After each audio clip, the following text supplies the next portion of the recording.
كنا مجتمعين في تايلاند أعضاء التنظيم السري للتنسيق الخليجي، الكويت وقطر والبحرين الإماراتيين الهاربين.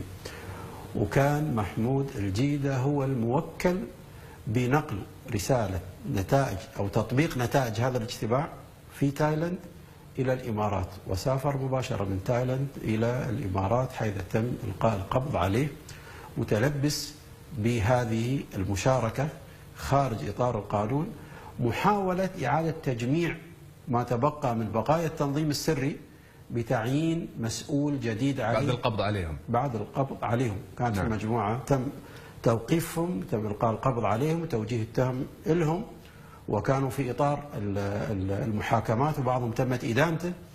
فهو جاء لإنقاذ بقايا التنظيم بمقابلة المرشحين لاستلام المسؤولية لإدارة هذا التنظيم.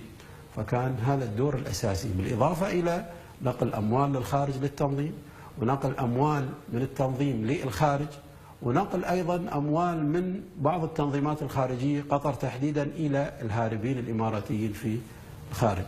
فهذا اللي سواه محمود الجيدة. برأيك هل قام محمود الجيدة بكل هذا تحت إيعاز من الحكومة القطرية؟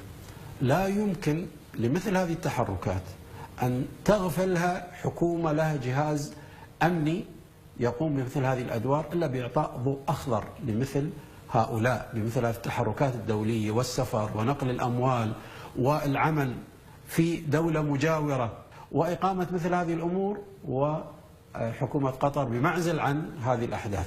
هذا لا يمكن. يقودنا إلى تساؤل أو سؤال: هل قامت الحكومة القطرية بتقديم تسهيلات بصورة مباشرة أو غير مباشرة للتنظيم السري في الإمارات؟ أنا أظن أن الإرشاد وإيجاد بنية تحتية للهاربين من الإمارات في قطر وموضوع احتضانهم، والبعض سافر إليها ببطاقات الهوية، ثم يفاجأ الجميع أنهم ينتقلون ويتنقلون خارج قطر بوثائق، هل هي وثائق قطرية أو وثائق أخرى، لكن بعلم حكومة قطر. قدمت لهم تسهيلات، جوازات ووثائق سفر وانتقالات وإقامة ورعايتهم واحتضانهم.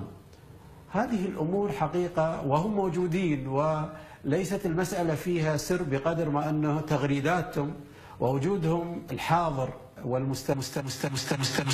تويتر وغيره وفيسبوك من قطر وبعلم الحكومة القطرية.